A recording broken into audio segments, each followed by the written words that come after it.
Bismillahirrahmanirrahim. Baik, Assalamualaikum warahmatullahi wabarakatuh. Halo kawan-kawan semua, ketemu lagi hari ini bersama kita di Kawan Studio. Dan malam ini kita kedatangan tamu yang spesial lagi dan pastinya akan memberikan banyak manfaat lagi buat kita, yaitu seorang organisatoris, seorang pemuda yang aktif di dunia sosial juga, aktif di dunia bisnis juga, dan aktif di berbagai macam dunia aktivitas keseharian kita. Langsung saja kita bertegur sapa dengan abangda kita, yaitu Bang Dwi Chandra Panata. Assalamualaikum Bang Dwi Chandra. Waalaikumsalam, Ustaz Hadi. Sehat? Alhamdulillah sehat sekali dan ketemu beliau rasanya selalu dari dulu, dari mulai kami masih di satu kampus, energi yang dibawa selalu positif. Artinya beliau Amin. memberikan semangat kepada kita walaupun usia masih muda tapi pengalamannya luar biasa. Jadi langsung saja kita sebelum kita ngobrol nih Bang Dwi, boleh kenalan dulu sama kawan-kawan agar kiranya bisa lebih nyaman lah nih Bang. Baik, teman-teman, saya Dwi Chandra Pranata, sarjana psikologi, kebetulan satu kampus dengan Ihsan Hadi di UIN Malang. Malang. Dan kalau asli sebenarnya Aceh Timur. Aceh Jadi Timur. Aceh Halo, Timur di pedalaman. kawan-kawan Aceh Teman-teman Timur. di Aceh Timur. Aceh Timur di Pedalaman di pedalaman, mana, tepatnya di Kecamatan Indramakmu. Indramakmu. Nah, di Desa Luimira. Agak dalam nih Bang ya. Agak dalam sedikit. Tapi walaupun agak dalam ternyata terbukti ternyata buat kawan-kawan yang agak dimasuk ke dalam sedikit, ya ini jadi motivasi nih buat kawan-kawan semua bahwa ada kok orang-orang yang dalam yang sekarang ternyata malah jadi yang di depan. Bang Dwi sekarang kegiatannya apa nih Bang? Kalau kegiatan yang formal itu alhamdulillah sekarang abdi negara. Abdi negara. Jadi ASN di Kementerian Hukum dan HAM, tepatnya di Balai Pemasyarakatan Banda Aceh. Banda Aceh. Ya. Oke, berarti aktivitasnya sebagai PNS lah bahasanya ya. Ya. PNS di Kemenkumham. Tapi kawan-kawan walaupun beliau aktif di ASN, di PNS, tapi banyak sekali aktivitas beliau. Seperti hari ini juga beliau tadi pagi baru sampai di sini dalam keadaan yang fit, terus sampai hari ini mulai dari tadi pagi, terus siang kita keluar sama beliau ke sana kemari ketemu dengan orang-orang penting yang mungkin kita juga nggak kenal orangnya siapa tapi mereka kenal sama beliau. Bahkan dari dulu ketika kita masih jadi mahasiswa, beliau juga adalah senior saya kebetulan di UIN Malang, di organisasi kita juga beliau sebagai senior saya lah. Artinya kalau dulu kita di kampus ada organisasi intrakampus, kalau saya di atas, beliau lebih di atasnya lagi. Jadi beliau memang dari dulu sudah memberikan energi positif buat saya pribadi dan mungkin juga buat beberapa orang. Bang Dwi, terkait dengan pembicaraan kita hari ini, kita pengen ngasih semangat buat kawan-kawan, terutama kawan-kawan kita yang dari Aceh, dari Langsa, Aceh Timur dan sekitarnya, dan secara umumnya buat warga Indonesia pastinya. Seberapa penting nih Bang manfaat dari berorganisasi? Nah, ketika kita berbicara organisasi sebenarnya pengalaman saya pribadi nih, dari SMP saya ketua OSIS 2 tahun, SMA sekretaris OSIS, SMA saya kebetulan dari SMP pelosok saya. SMP-nya pelosok. SMP pelosok di Kecamatan Indramakmu. Kalau dari Aceh Timur jauh lah dari kota kan. SMA saya coba keluar di SMA Negeri Unggul Aceh Timur, itu di agak kota sedikit. Agak kota sedikit. Udah mulai keluar lah dari kampung. Mulai keluar kampung lah. Di situ saya belajar dan saya ikut organisasi sekretaris OSIS. Pramuka saya ikut di KAPMI untuk wilayah Kabupaten Aceh Timur. Saya juga menjadi pengurus di Kesatuan Aksi Pelajar Mahasiswa Indonesia Aceh Timur. Setelah itu di situ saya berpikir bahwa hidup kita ini memang hidup tidak bisa sendiri. Ketika kita berorganisasi, ada manfaat yang kita berikan dan ada manfaat yang kita dapatkan. Betul. Nah, setelah itu saya kuliah juga ikut organisasi di intra maupun ekstra. Di intra kita di UKM, di Ketua Senat Mahasiswa Fakultas Psikologi. Nah, setelah itu di ekstra juga saya ikut organisasi ekstra yang tujuannya sebenarnya satu, memberikan sumbangsih pemikiran, ide, dan apa yang kita miliki untuk organisasi. Sehingga diri kita ini menjadi bermanfaat untuk organisasi, bukan memanfaatkan organisasi. Betul, ini yang menarik nih sepertinya. Jadinya kalau orang selama ini berpikir dengan organisasi justru malah kita yang mengambil manfaat, tapi justru sekarang lebih kompleks lagi daripada itu, bagaimana kita sendiri bisa menjadi manfaat bagi organisasi itu sendiri. Dan memang beliau ini sendiri juga ketika dulu di kampus, kebetulan kita ketemunya di kampus. Jadi beliau adalah senior saya seperti yang saya katakan di awal tadi. Memang dari awal pun mungkin memang beda ya Bang ya. Ada nggak Bang bedanya orang yang berorganisasi dengan orang yang nggak berorganisasi? Jelas beda secara pemikiran, secara kedewasaan, secara pengambilan sikap juga beda. Ketika kita biasa di organisasi misalnya, saya ini dari kampung nih asalnya nih, pelosok, dari Aceh pelosok lagi ya. Pergi ke Malang, pergi mencoba peruntungan lah di Malang. Betul. Mendapat beasiswa kuliah di Malang, yang merupakan kota baru bagi saya. Oke, kita agak simpan dulu ya Bang ya. Tadi sempat berbicara masalah beasiswa, ini juga buat kawan-kawan pasti yang sekarang sedang mencari beasiswa. Beasiswa apa nih Bang? Dulu kebetulan saya pernah meraih juara nasional. Wow. Olimpiade Penelitian Siswa Indonesia, saya mendapatkan medali emas. Itu se-Indonesia. SMP, SMA udah nasional ya udah Bang nasional. Ya? Luar Dari biasa. 980 naskah, terpilihlah 20 waktu itu. 20 naskah yang untuk terpilih. Diuji. 90 diuji di Jakarta, setelah itu diseleksi lagi 20 untuk memperoleh juara. Dan alhamdulillah medali saya emas. menjadi peringkat pertama. Luar biasa.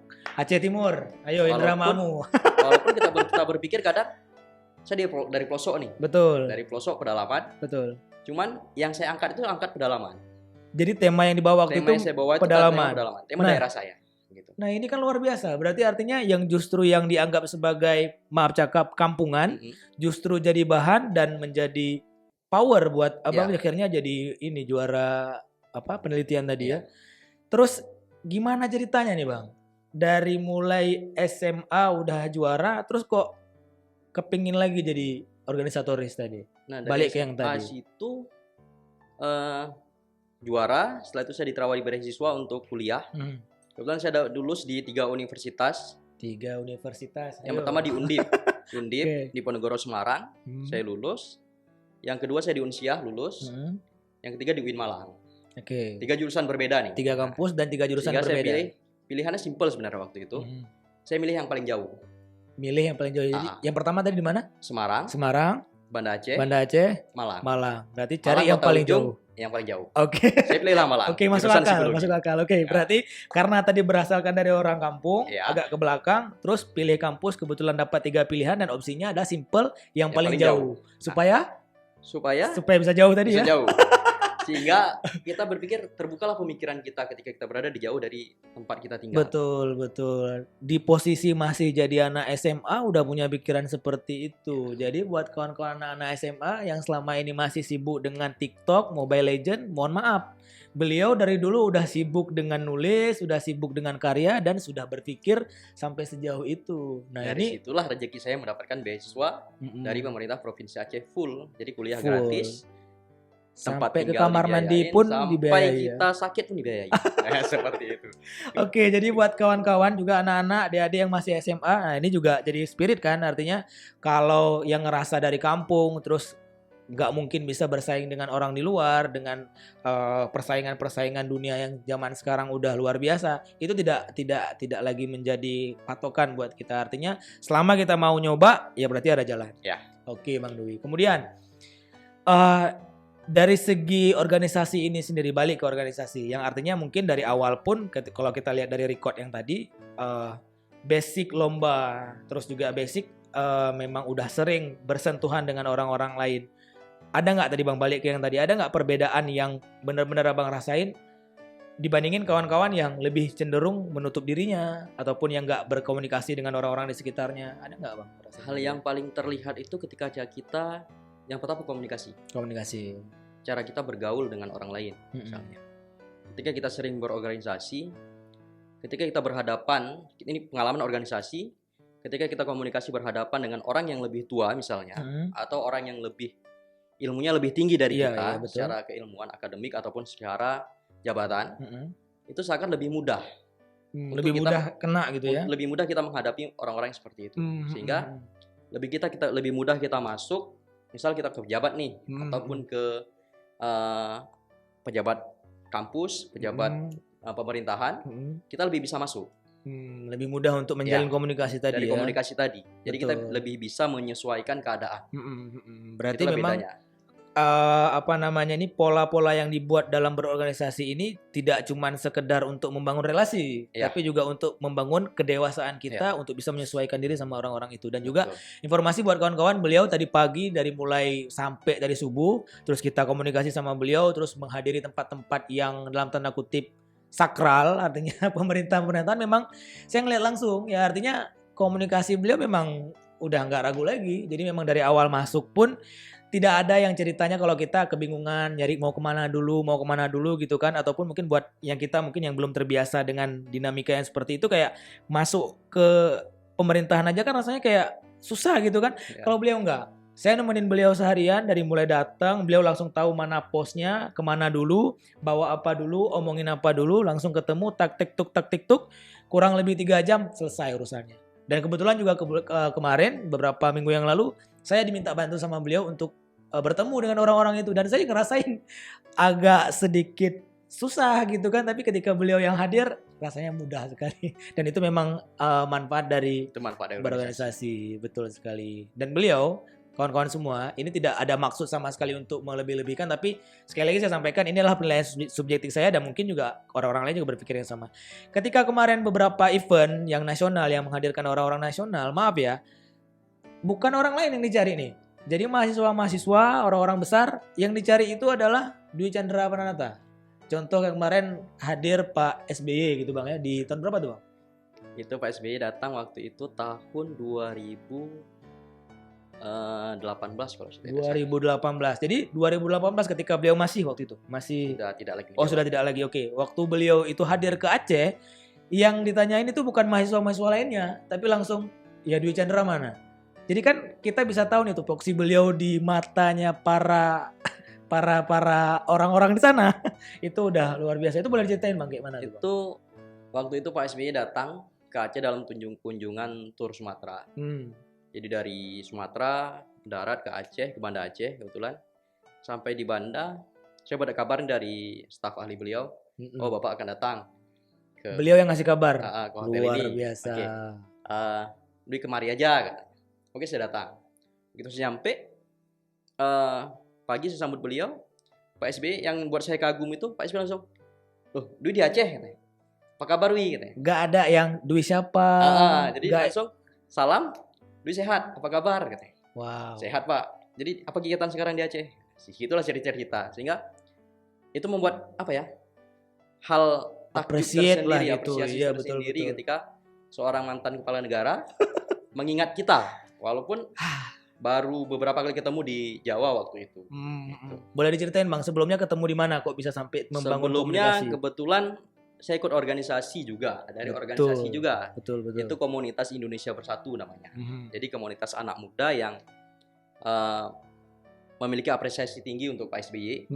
Sehingga kami bergabung dalam komunitas itu tentang pemikiran-pemikiran Pak SBY yang saya rasa masih relevan hingga saat ini. Gitu. Dari situ kita bergabung dan itu dibina langsung oleh beliau. Beliau membina langsung ketika beliau datang ke Jawa, beliau mengundang kami semua diundang, ada berapa orang waktu itu 13 orang ketemu di Surabaya. Dari situlah diundang 1 harian sampai makan malam bersama. Waktu itu saya duduk pas di sebelah beliau, sebelah Bu Ani. Memang ada fotonya. Ada fotonya sebelah beliau, sebelah Bu Ani di warung Padang itu waktu itu. Beliau makan nasi pakai teri, kalau bahasanya karing. Kalau bahasa kita karing. Pakai ikut karing sambal. Di situ saya bilang, baru ini saya lihat. Saya juga terkejut. Ternyata presiden itu doyannya karing juga. Nah, di situ beliau ketawa. Kita ya, di situ beliau ketawa kan. Iya Lawi gitu ya. Saya kan juga suka yang kayak gini. Masa presiden nggak boleh makan karing? Kata beliau. Nah, disitulah terjadi komunikasi yang cair gitu. Ya, sampai akhirnya ketika beliau kemari, staf ahli beliau menghubungi dan masih komunikasi. Oke, terlepas dari itu memang mungkin ada kecenderungan untuk sama beliau, itu terlepas daripada itu, yang kita ingin bangun sebenarnya adalah bagaimana spirit untuk membangun berorganisasi ini tadi.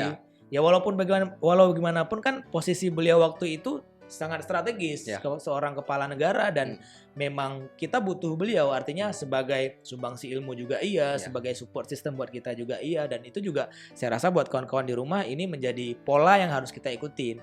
Artinya tidak berpikir bahwa kita mendukung siapa, kita di kubu siapa, itu tidak terlepas daripada itu. Yang penting sebenarnya adalah bagaimana, balik ke statement beliau tadi, adalah gimana kita memberikan manfaat untuk komunitas itu, untuk organisasi itu, bukan cuma sekedar mereka yang memberikan manfaat untuk kita. Kemudian yang lebih takjubnya lagi, beliau selain aktif di organisasi, juga aktif di kegiatan yang lain seperti bisnis. Jadi kemarin juga beliau sempat jualan juga. Coba bayangkan seorang ASN yang mungkin di pikirannya orang-orang Aceh, maaf ya orang-orang Aceh, ya mungkin selama ini kan kita berpikir kalau udah ASN udah gaji yang tanda kutip, bahkan juga nanti sampai hari tua sudah ada jaminannya segala macam. Apa yang membuat abang akhirnya berpikir alah usaha aja lah? Saya terkadang berpikir selagi muda nih, ada kesempatan apapun kita lakukan. Oke. Itu dari saya kuliah, bahkan dari saya SMA tuh saya jualan. Saya pernah jualan pulsa dulu waktu musim-musim pulsa kan. Kuliah saya juga jualan. Ada orderan baju saya terima. Saya apapun yang bisa digarap. Ada orderan jadi supir travel di Malang, saya terima. Betul. Yang penting itu bisa menghasilkan, kenapa tidak? Betul.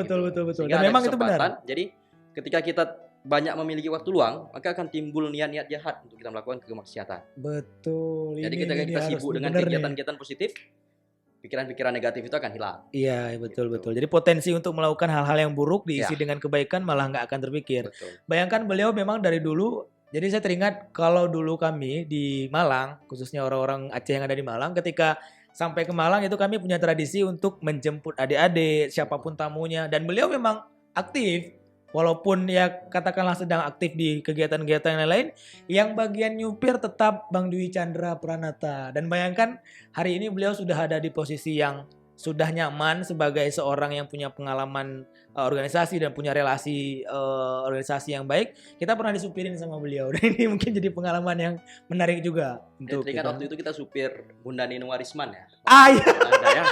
Waktu itu acara ada Bunda Nino kan? Oke. Kita antar ke bandara waktu itu kan, kalau tidak salah. Iya, jadi ingat, jadi beliau kita berdua pernah ada kegiatan di kampus. Kebetulan waktu itu beliau senatnya, saya di Dewan Eksekutif Mahasiswanya. Kita punya kegiatan menjemput salah seorang gestar waktu itu, Bunda Nino. Semoga beliau kalau menonton ini sehat selalu gitu kan. Jadi dari mulai berangkat kita berdua. Jadi orang kayak ngeliatin kita tuh kayak senatnya orang Aceh. Terus Dewan Eksekutifnya pun orang Aceh. jadi kita duo kecil-kecil cabai rawit dulu kalau bahasanya, karena kami kan kecil gitu kan. Oke, Bang Dwi, aktivitas bisnisnya apa aja nih Bang? Kalau sekarang itu saya cenderung ke madu. Madu apa nih? Kelulut. Kalau bahasa Indonesia, bahasa Aceh itu madu linot. Madu linot. Nah, selain itu saya berdagang itu, selain itu juga ya apa yang bisa kita lakukan kita lakukan. Itu madunya di tempat sendiri di rumah? Di kampung halaman. Ada teman-teman yang punya sarang, saya bagian pemasaran. Oke. Membaca peluang tadi. Oke, karena untuk ada peluang puasa, ada peluang jualan kurma, saya jualan kurma. Berarti semua momen yang ada momen terus. Jadi ada kesempatan, ada peluang, kenapa tidak? Kan Oke, ini musim PNS. Ayo kawan-kawan PNS yang sedang giat-giatnya mencari PNS. Beliau adalah seorang PNS tapi tetap melakukan kegiatan bisnis yang lain. Ini mungkin jadi catatan juga buat kita. Jadi jangan cuma berpatok untuk menjadi seorang PNS saja, tapi ambil kesempatan-kesempatan yang ada. Oke, Bang Dwi. Kita balik lagi ke organisasi. Manfaat dari organisasi kita sudah melihat bagaimana sekarang Bang Dwi bisa terutama di internalnya sendiri membangun kepribadian yang baik, membangun komunikasi yang baik juga. Kira-kira kalau seandainya Bang Dwi tidak waktu itu ataupun dulu tidak memulai berorganisasi, pernah kebayang sampai di hari ini nggak Bang kira-kira? Enggak ya, dan jadi, memang sepertinya nggak mungkin. Iya, jadi kalau saya berpikir, apa jadinya saya kalau tidak bergaul dengan orang lain? Betul. Cara bergaul dengan orang lain itu salah satu organisasi. Ketika kita berorganisasi, kita ketemu banyak orang nih, banyak pemikiran, itu. Banyak yang kontra, banyak yang pro. Nah, di situ kan adu pemikiran tuh. Nah, dengan cara beradu pikiran itu timbullah sikap dewasa kita. Betul, semakin banyak gesekan berarti semakin membuat kita dewasa. Ada hal yang menarik nih. Dengan dewasa kita semakin bijak.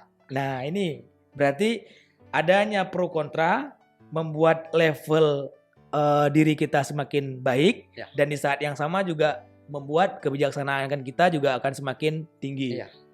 beliau adalah seorang jurnalis dulunya juga. Bayangkan beliau seorang aktivis, seorang jurnalis juga, dan sekarang juga masih aktif dan bahkan suara beliau terdengar, bahkan juga menjadi pertimbangan buat orang.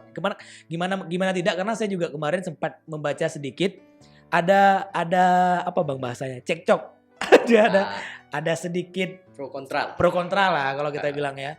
Jadi kemarin sempat ada sedikit cerita yang menggelitik. Beliau mengkritik sebuah kebijakan waktu itu di Aceh Timur, yaitu kebijakan untuk membangun kampus gitu, betul ya bang?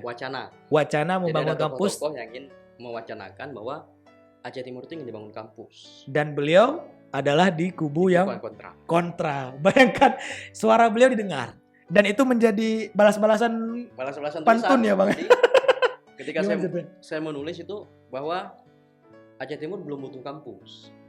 Itu nulisnya via media sosial. Yang dimuat oleh salah satu media online. Oke. Bahwa saya tulis Aceh Timur itu belum butuh kampus saat ini. Ya, dengan pertimbangan-pertimbangan yang analisis saya. Betul. Dengan kondisi Aceh Timur hari ini, dengan diapit oleh 2 kabupaten kota yang memang tidak berjauhan dan memiliki kampus, kenapa tidak itu yang dikembangkan? Betul. Sementara potensi lain Aceh Timur yang masih bisa dikembangkan itu sektor harusnya yang lain dikembangkan. Betul. Tapi malah kita berpikir hal lain yang belum berkembang. Gitu. Jawaban dari beliau? Ya tentu beliau memberitahu siapa saya kan gitu kan. Betul. Beliau menjawab siapa saya berani kontra kan. Betul. Dan ini artinya gini. Jadi singkat sederhananya, kalau kita misalnya saya ataupun Pak Limulana ataupun teman-teman room yang lainnya, kalau kita mungkin nulis di media sosial terkait hal-hal tertentu, isu-isu tertentu, paling yang ngejawab kalau saya yang nulis, yang komen Pak Limulana ataupun kawan-kawan yang lain. Beliau komentar, kemudian yang membalas komentar adalah salah satu tokoh. Jadi, dan itu kemarin itu kalau nggak salah bahasanya kurang. Kebetulan saya diundang, kebetulan saya bertemu di salah satu warung kopi dengan para pemgagas kampus tersebut, sehingga di situ kita saling tukar pikiran. Memang disengajakah waktu itu atau? Waktu itu kebetulan tidak sengaja. Jadi ketemu di warung kopi. di udah rupanya baru tahu, oh ini Dwi Chandra katanya. Oh. Ya saya bilang, saya anak Ulu Mirah, saya bilang. Oke. Cerita kenapa kamu tidak setuju?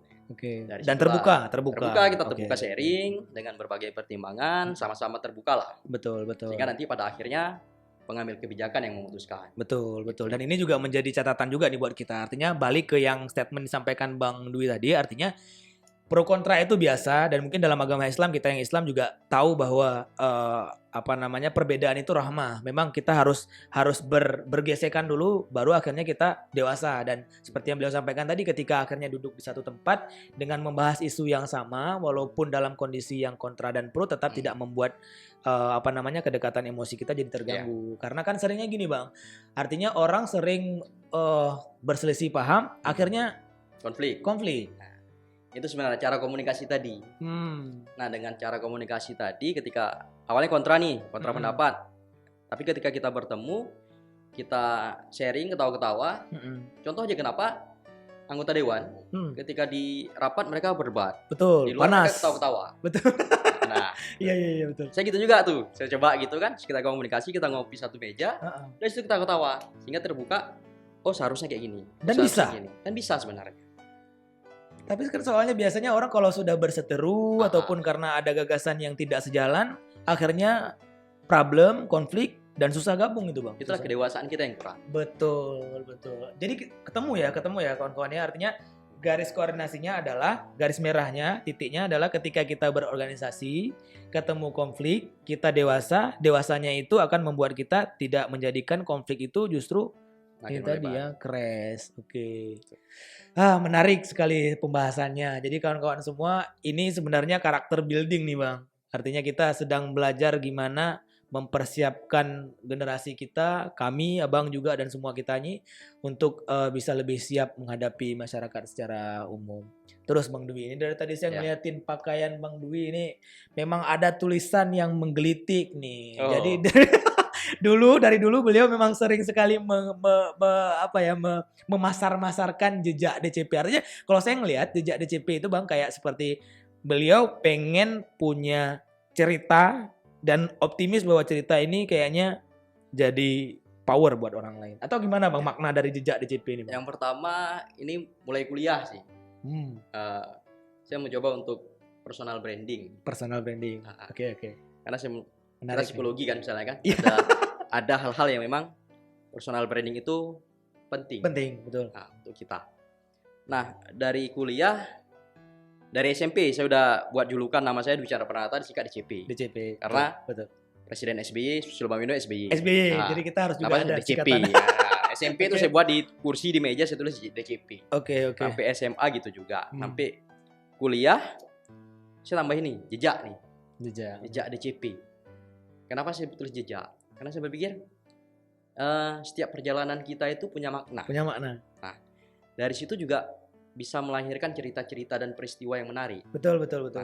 Dari situ saya berpikir ini menarik nih jejak DCP. Ketika saya tulis, nah jadi tidak hanya branding untuk betul. Saya itu hashtag misalnya jejak DCP atau apa gitu kan. Tapi niat saya itu menjadikan tulisan. Menjadikan sebuah buku walaupun covernya udah siap. Covernya udah selesai. Covernya udah siap tapi saya belum ada gitu kan.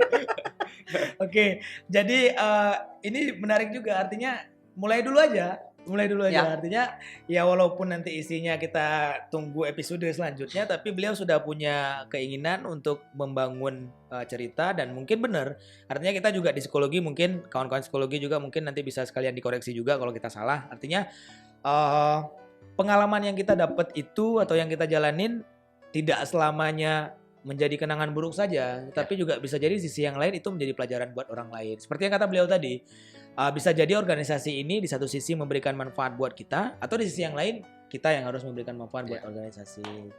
Oke Bang Dwi, terakhir untuk juga motivasi buat kawan-kawan yang lain. Artinya kalau saya pribadi udah ngerasain banget berada di sisi beliau, artinya seperti kata pepatah, kalau kita berteman dengan orang yang memakai parfum, otomatis wanginya akan tercium. Dan saya yang hari ini masih berteman dengan beliau berjarak, artinya kan kita nggak selalu yang bersandingan seperti ini. Kapan beliau lagi di Langsa, mungkin kita sedang bisa komunikasi, tapi kan lebih daripada itu kita berjarak. Itu pun sampai hari ini saya ngerasain manfaatnya. Contoh ya seperti tadi pagi kita ketemu dengan berbagai orang-orang politisi ataupun orang-orang di pemerintahan, itu menjadi sebuah akses buat saya yang mungkin saya nggak bisa dapat kalau saya nggak pernah jalan sama beliau. Atau bisa jadi yang mungkin dapat tapi akan membutuhkan proses yang lebih panjang dari itu. Bang Dwi, boleh kasih motivasi buat kawan-kawan di luar sana betapa pentingnya berorganisasi dan kira-kira apa yang harus dilakukan? Banyak dari kita itu kurang percaya diri sebenarnya. Betul. Kurang percaya diri ketika menghadapi orang lain. Siapapun itu. Orang yang lebih tua, orang yang lebih hebat, yang kita anggap lebih hebat. Kita sulit beradaptasi. Nah, itu sebenarnya terbelenggu pada diri kita sendiri. Karena kita sulit untuk membuka diri. Nah, kuncinya adalah sebenarnya pola komunikasi melalui organisasi. Banyak-banyaklah bergaul dengan siapapun. Sering-seringlah bergaul, bercengkerama, ataupun ya hanya sekedar ngopi dengan siapapun itu, orang yang lebih tua. Usahakan yang sering lebih tua. Atau yang lebih kita anggap lebih ilmunya, lebih jabatannya di atas kita. Itu memudahkan kita untuk bersosialisasi dengan orang lain. Satu lagi, saya ingat kata Prof. Imam dulu. Kebetulan Prof. Imam Suprayogo, salah satu guru kita bersama. Benar. Beliau menyatakan bahwa, Dwi, kalau kamu ingin disesuaikan, kalau kamu ingin mudah diterima oleh orang lain, kuncinya satu, akui akunya orang lain. Akunya orang lain. Setiap orang itu punya aku. Betul. Nah, setiap orang itu punya aku. Nah, ketika kita mengakui akunya orang lain, kita beri penghargaan akunya orang lain itu, maka orang lain akan terkesima. Orang lain akan senang. Ketika orang lain senang, kita bisa masuk dengan cara komunikasi kita. Dengan orang itu orang trust dengan kita, sehingga mudah kita untuk berkomunikasi dengan orang lain. Manfaatnya di situ. Dan di situ didapatkan melalui organisasi. Disitulah kita membiasakan untuk mendewasakan diri melalui komunikasi. Oke, luar biasa. Ini kawan-kawan juga saya jadi teringat sama Prof. Imam Suprayogo. Beliau waktu itu adalah rektor kita di kampus UIN Maliki Malang.